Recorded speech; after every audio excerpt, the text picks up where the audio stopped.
Assalamualaikum warahmatullahi wabarakatuh. Alhamdulillahi rabbil alamin. Wabihi nasta'in ala umurid dunya waddin. Wassalatu wassalamu ala ashrafil mursalin Sayyidina Muhammadin wa ala alihi wa ashabihi ajma'in.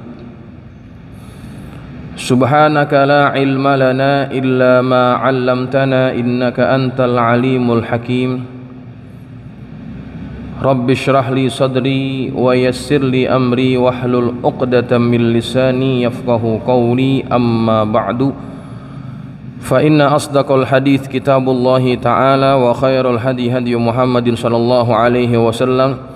Wa syarrul umuri muhdatsatuha wa kullu muhdatsatin bid'ah wa kullu bid'atin dhalalah wa kullu dhalalatin finnar. Hadirin, kita akan meneruskan pengajian kitab Tafsir Al-Munir. Kita akan masuk pada ayat yang ke-248. Bismillahirrahmanirrahim. Qala al-musannifu rahimahullahu ta'ala wa ghafara lahu wa liwalidayhi wa limasyayikhihi wa nafa'ana biulumihi fid dharaini amin. Radhiyallahu ankum. Qala radhiyallahu an. Wa qala lahum nabiyuhum, dan nabi mereka berkata kepada mereka. Nabi yang diutuskan kepada kaum Bani Israel setelah kewafatan Nabi Musa dan Nabi Harun. Lamma qalu laisa mulkuhu minallah bal anta malaktahu alaina. Ketika kaum Bani Israel berkata bahwa kerajaan yang ditentukan itu bukanlah daripada Allah, bahkan engkaulah yang mengangkat raja itu ke atas kami. Jadi ketika Bani Israel menolak raja yang telah dipilih oleh nabinya yang bernama Talut, kaum Bani Israel tidak langsung menerimanya. Dan kemudian mereka meminta bukti yang membenarkan bahwa yang dipilih oleh nabinya itu betul-betul pilihan Allah. Maka lanjutan ayatnya ini menceritakan kepada kita bahwa nabi mereka, yang ada yang mengatakan Syamwil, ya, ada yang mengatakan Syamun, ala kulli hal nabi mereka mengatakan kepada mereka sebagai bukti bahwa apa yang telah dipilihkan itu betul-betul daripada Allah.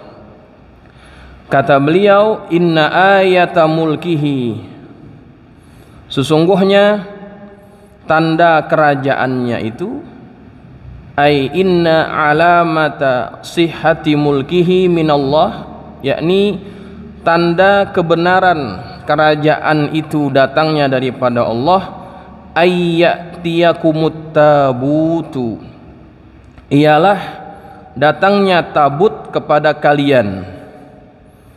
Apa itu tabut? Tabut ay as-sundukul ladzi ukhidha minkum. Tabut adalah satu kotak yang telah diambil oleh Allah dari mereka, dari kaum Bani Israel. Wa huwa sundukut Taurati. Tabut itu adalah kotak Taurat. Wa kanu ya'rifunahu, dan mereka mengenalinya, mengetahuinya akan perkara tabut tersebut. Wa kana qad rafa'ahu Allah ta'ala ba'da wafati Musa alaihi salam li sukhtihi ala Bani Israila lamma asaw wa fasadu. Allah telah mengangkat tabut itu setelah kewafatannya Nabi Musa alaihi salam karena kemurkaan Allah ke atas Bani Israel ketika Bani Israel itu bermaksiat, durhaka kepada Allah dan mereka melakukan kerusakan.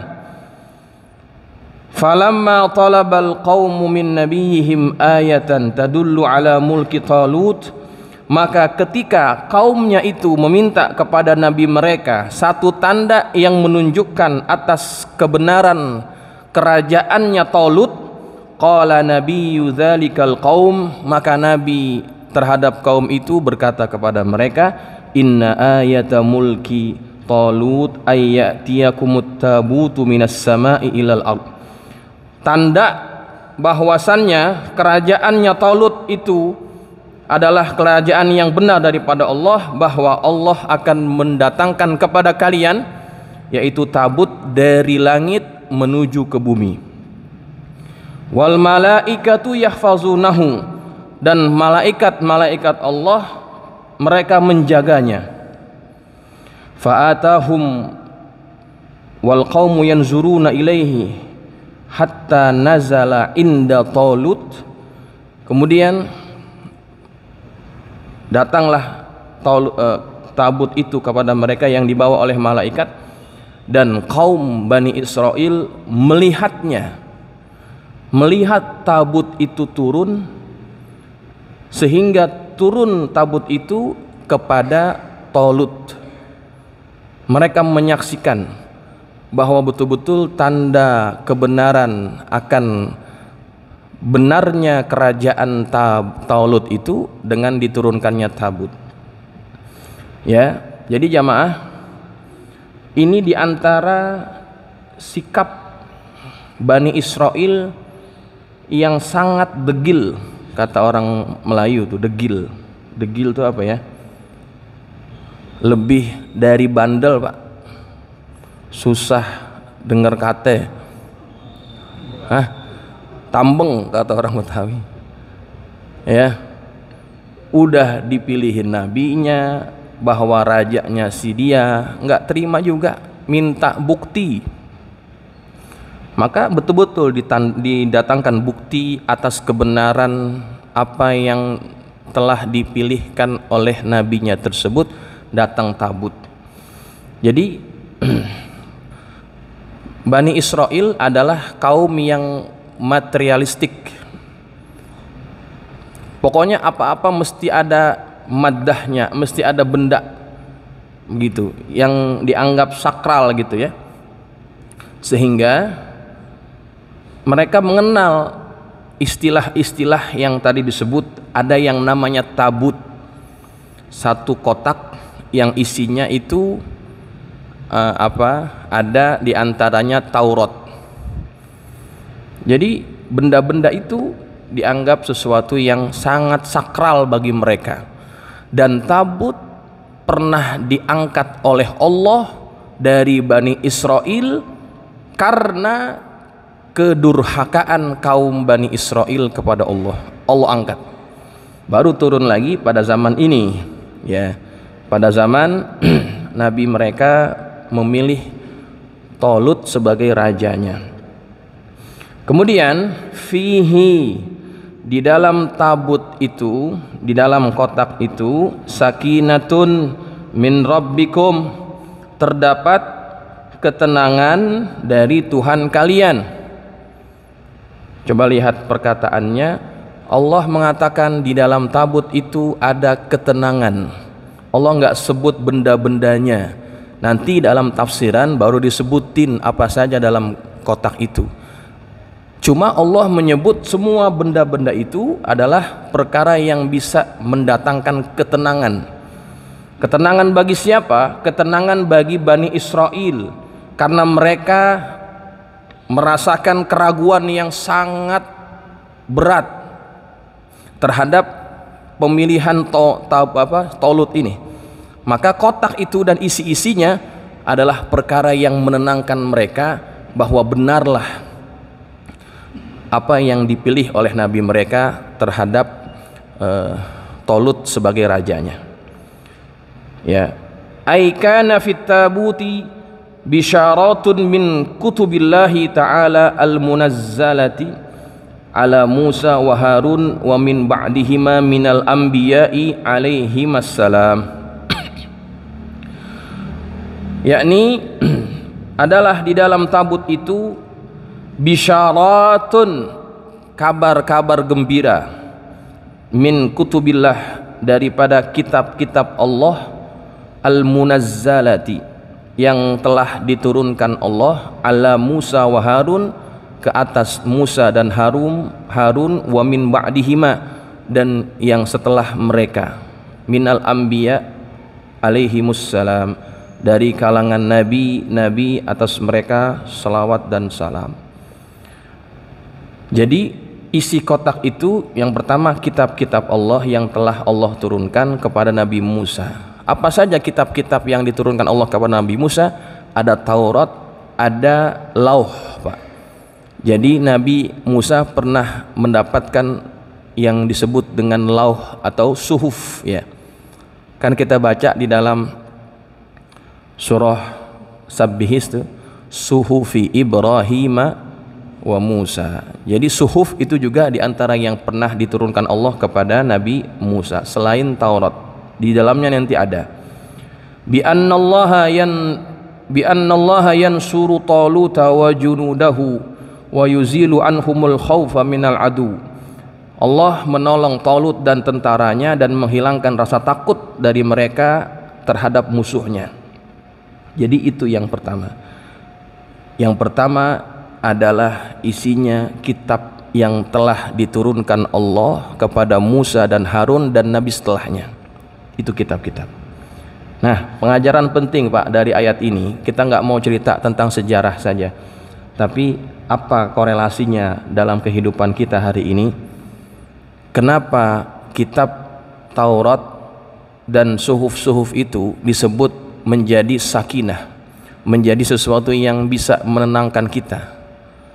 Ini bermakna segala kitab yang Allah turunkan, baik itu Tauratnya ataupun kepada kita yaitu Al-Quran, dia punya efek memberikan ketenangan kepada orang yang membacanya.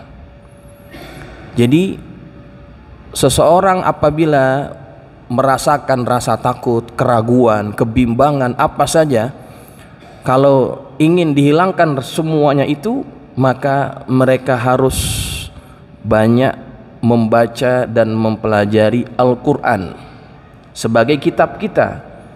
Kalau tabut yang isinya diantaranya adalah Taurat itu dianggap oleh Allah sebagai sakinatun min rabbikum, sesuatu yang memberikan ketenangan dari Tuhan kalian, maka Al-Quran juga sama.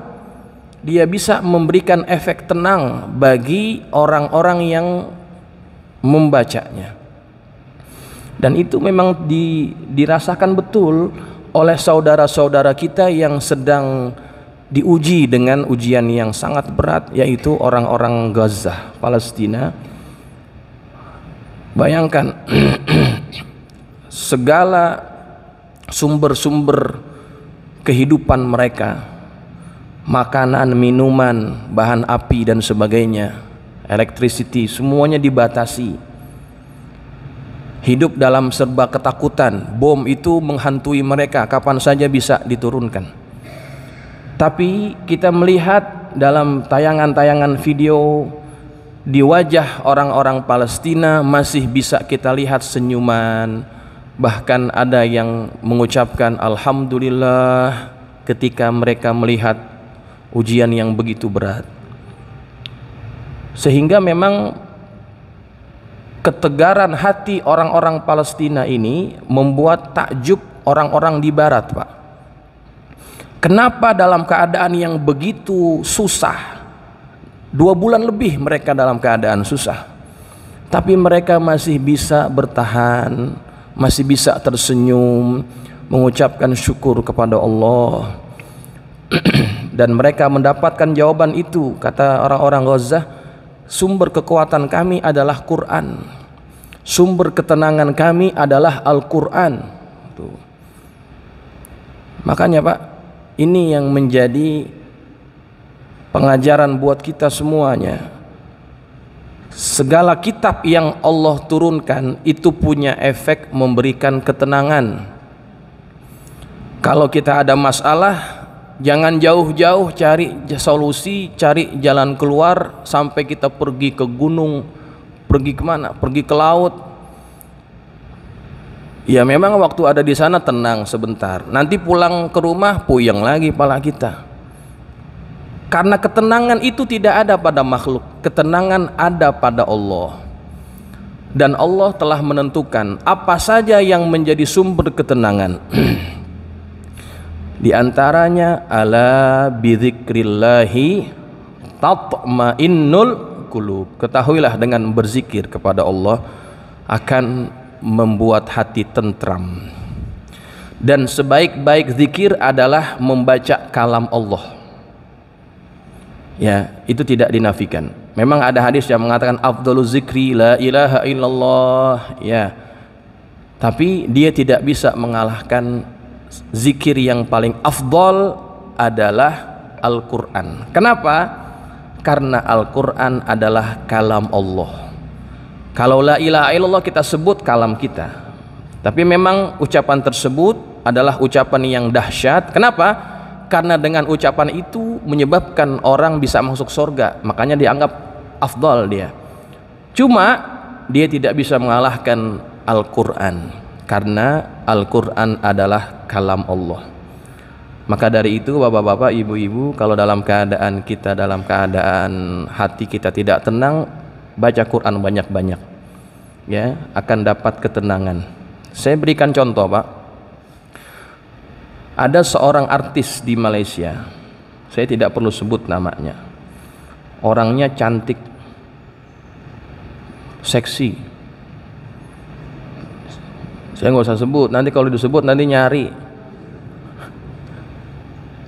Jadi waktu itu dia sudah terkenal, Pak, masyhur, populer, banyak peminat,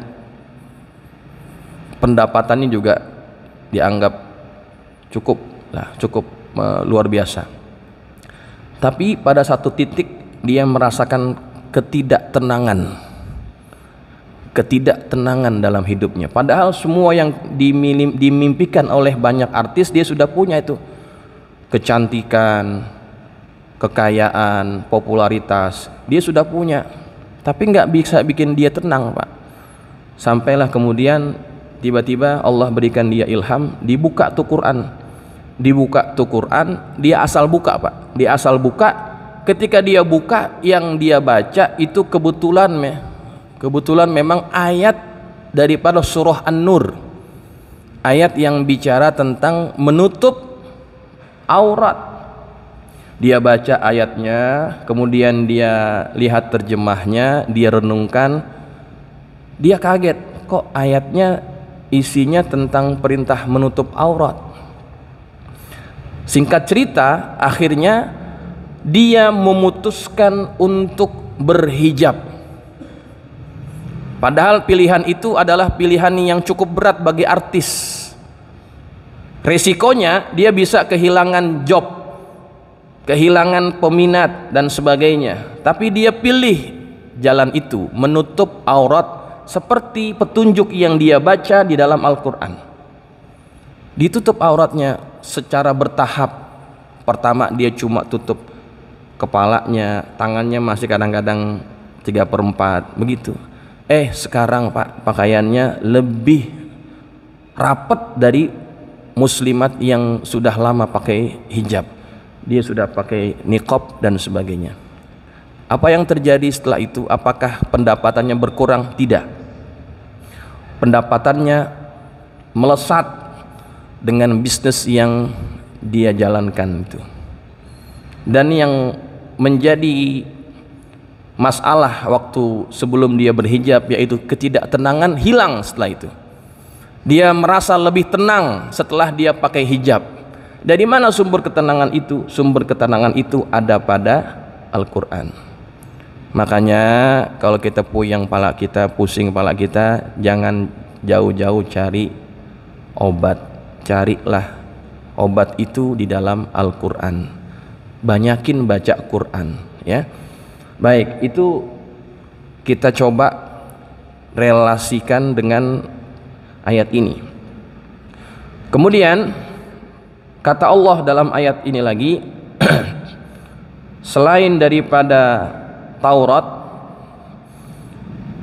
yang menjadi sakinah bagi mereka adalah wa baqiyatun mimma taraka alu Musa wa alu Haruna, yaitu sisa-sisa dari apa yang telah ditinggalkan dari keluarganya Musa dan keluarga Harun.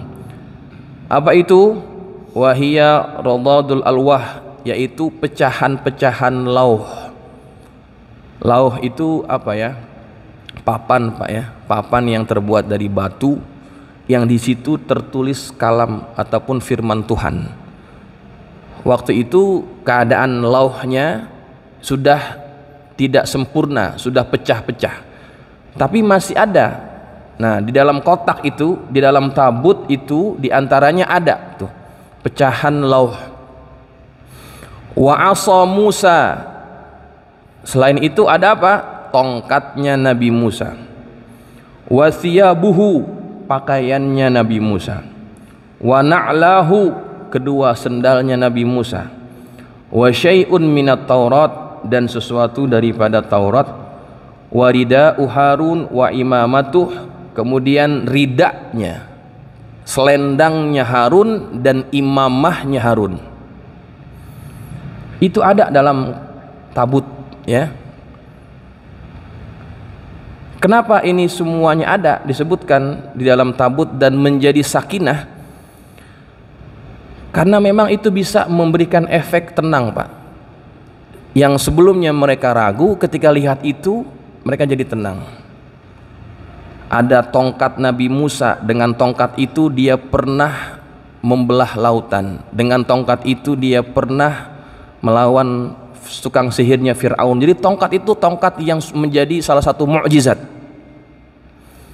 Kemudian pakaiannya Nabi Musa pun begitu juga. Pakaian itu pernah diceritakan di dalam riwayat bagaimana keberkahan pakaiannya Nabi Musa ya.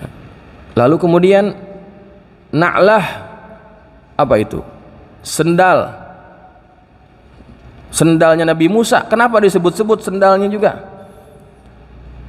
Karena Nabi Musa pernah berada di satu tempat yang sangat suci, dan itu diceritakan oleh Allah dalam Quran. Fakhla' na'laika innaka bil wadil muqaddasi tuwa. Sendalnya Nabi Musa pernah disebut tuh ceritanya di dalam Quran, sehingga sendalnya menjadi sendal yang penuh sejarah ya. Segala sendal, Pak. Kemudian apalagi rida Harun dan juga imamatuh, rida kain selendang dan imamah ya. Kenapa disebutkan ini juga menjadi sumber keberkahan? Jadi begini, Pak, contohnya misalkan kita dikasih tahu nanti ada rambut Rasulullah yang akan dibawa ke sini dari museum yang ada di Turki misalkan, akan dibawa kemana? Ke Masjid Al-Mubarakah. Kira-kira bapak-bapak yang dengar kabar itu mau datang nggak kira-kira? Mau, Pak. Rambut yang asli ya, bukan yang dipamer-pamerin tuh. Kadang-kadang kita nggak percaya yang itu.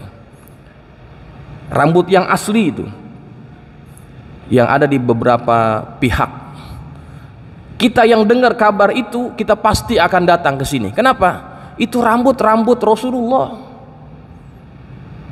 rambut yang sangat luar biasa.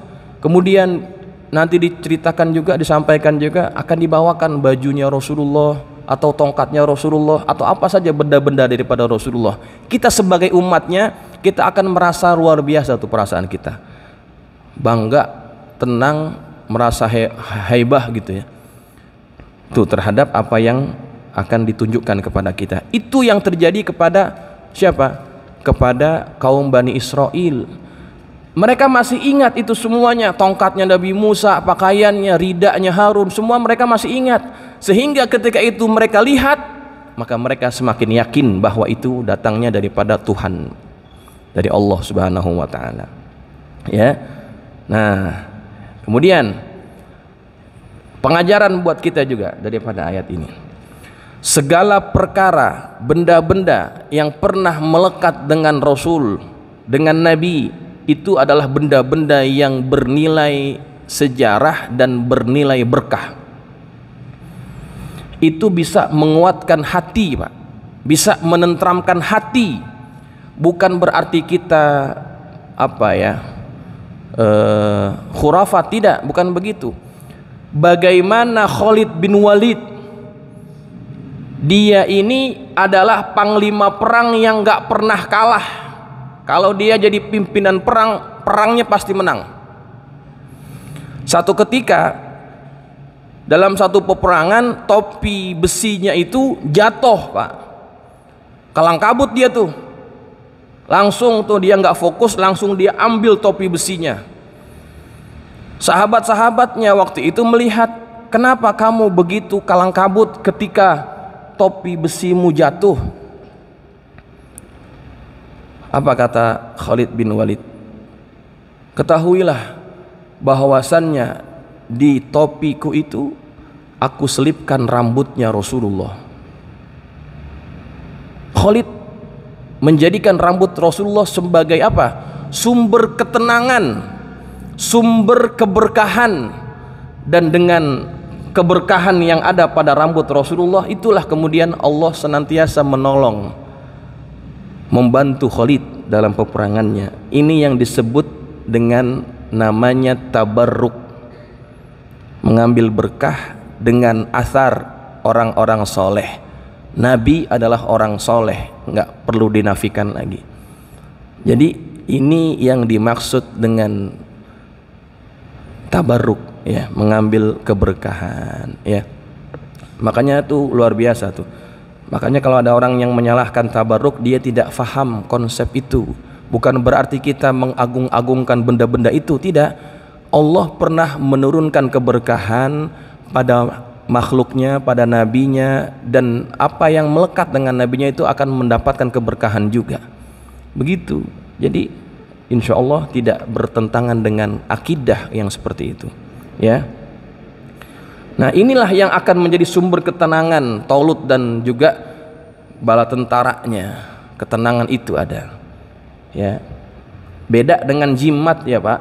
Jimat yang dibikin sama dukun, dibikinin jimat, kita percaya sama itu jimat. Enggak, jimat yang bikin dukun, dukunnya tukang bohong, berkahnya dari mana? Beda kalau yang tadi disebut, memang benda-benda itu memiliki nilai berkah. Beda dengan jimat, begitu, ya. Kalau kita percaya sama jimat, enggak sama dengan apa yang disebutkan dari apa yang tadi saya sampaikan itu, ya. Wafak pun begitu juga. Lihat dulu wafaknya siapa yang bikin. Wafak itu, ya, adalah tulisan-tulisan yang berasal daripada Quran, ya. Cuma saya pesan wafak-wafak, ya, bagi orang awam sebaiknya tidak perlu diajarkan, tidak perlu disebarkan. Kenapa? Takut mereka kurang faham, akhirnya disalahfahami oleh orang yang tidak memahaminya. Oh, ente percaya sama gituan, ya. Dan saya berpesan supaya jangan sembarangan nulis wafak, apalagi yang ada ayat Qur'annya, Pak. Kenapa? Nanti takutnya kita akan kurang hormat kepada lafaz-lafaz yang tertulis itu, ya. Kita tulis rumah kita dengan ayat Quran ataupun wafak, nanti bini kita bersihin tembok, bersihin pintu, ya, dia nggak wudhu dipegang, jadi kurang menghormati, ya. Jadi hati-hati terhadap itu. Walaupun hukum wafak ini adalah sesuatu yang sama seperti yang tadi. Kenapa? Karena yang tertulis dalam Quran itu juga punya nilai berkah. Bahkan kalau orang ingin menjadikan Al-Quran sebagai syifa, sebagai sarana pengobatan, itu bisa juga. Ya, ada di antaranya media untuk pengobatan itu ditulis ayat Quran yang isinya ayat syifa, ya, ditulis di mangkok atau di piring, kemudian nanti diseduhkan air, ya, nanti diberikan kepada orang yang sakit. Itu diantara cara, ya, mengambil keberkahan dan kesembuhan daripada Al-Quran. Wa nunazzilu minal Qur'ani ma huwa shifaa'un wa rahmatun lil mu'minin. Al-Quran itu juga merupakan syifa, ya. Boleh apa tidak? Boleh, ya, asal kita bisa menjaga kehormatannya, ya, begitu. Kemudian tahmiluhul malaikatu, yang dibawa oleh malaikat, aitasukuhul malaikatu ilaikum, yang dibawa oleh malaikat kepada kalian.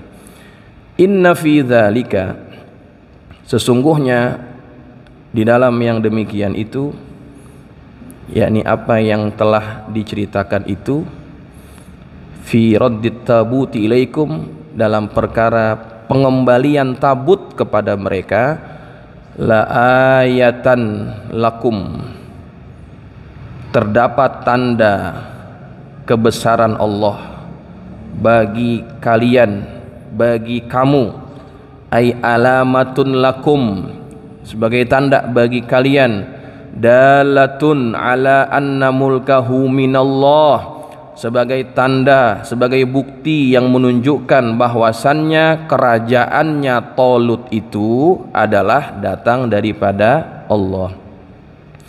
In kuntum mu'minin, jika kamu adalah orang yang beriman, ay musaddiqina bitamlikihi alaikum,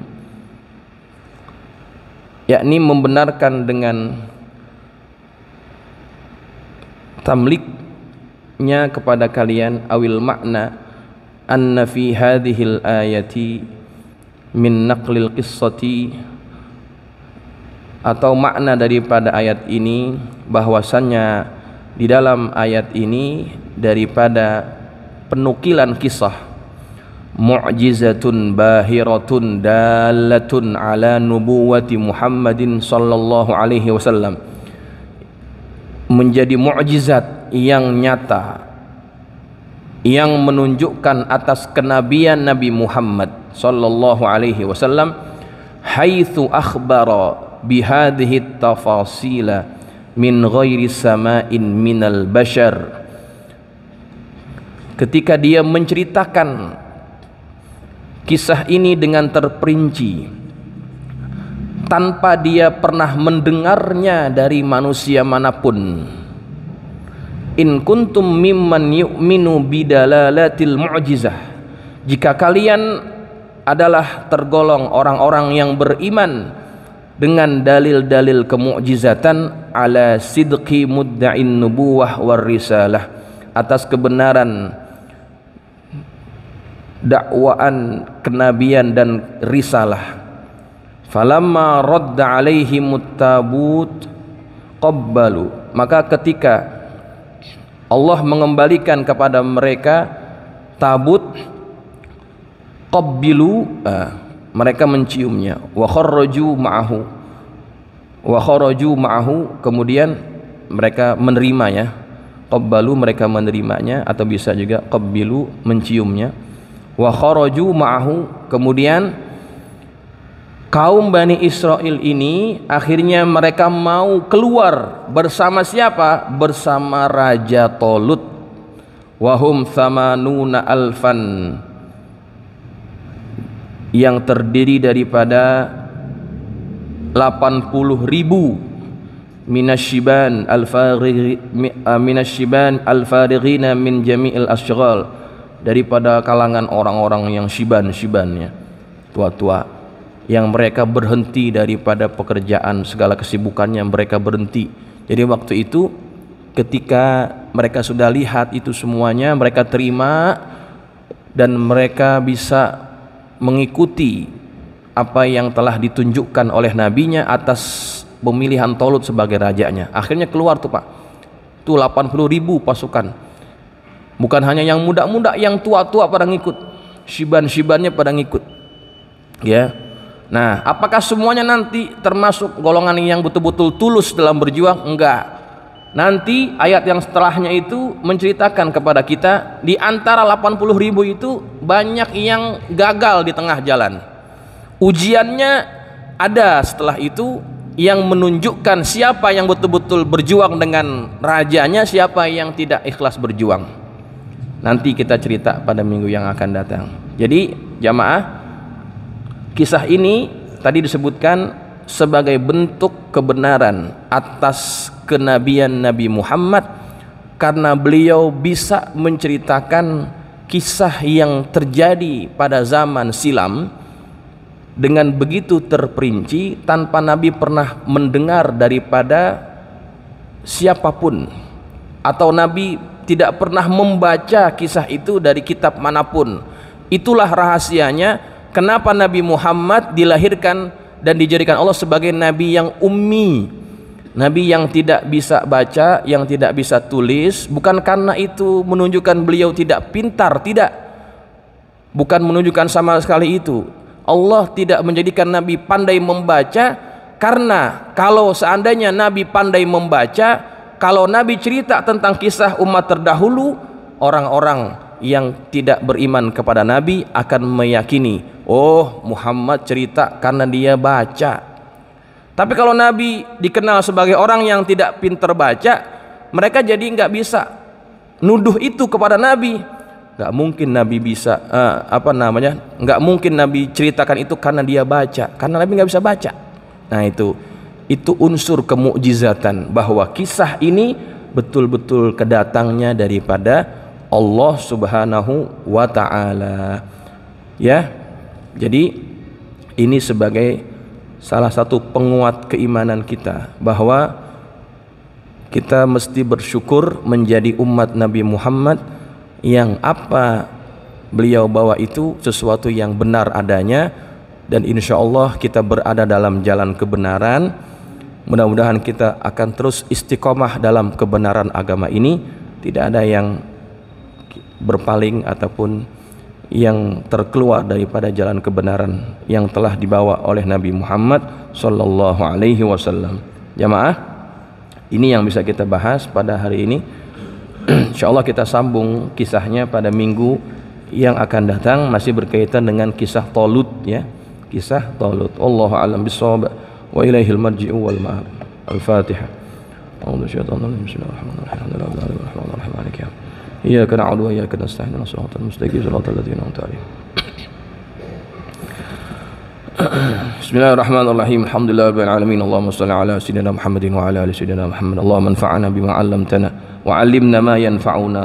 Allahumma zidna wa la tanqusna wa akrimna wa la tuhinna wa'tina wa la tahrimna wa athirna wa la tu'thir 'alaina wa ardina warḍ 'anna. Allahumma inna nas'aluka bihaqqi Fatimata wa abiha wa ba'liha wa baniha iftah 'alaina wa 'ala auladina wa talamidina wa futuhal 'arifin faqihna wa iyyahum fid din warzuqna kamalal ikhlas wal yaqin.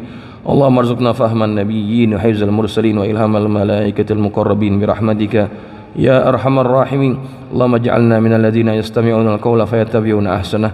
Sallallahu ala sayyidina Muhammadin wa ala alihi wa sahbihi wa sallam. Walhamdulillahi rabbil alamin. Assalamualaikum warahmatullahi wabarakatuh.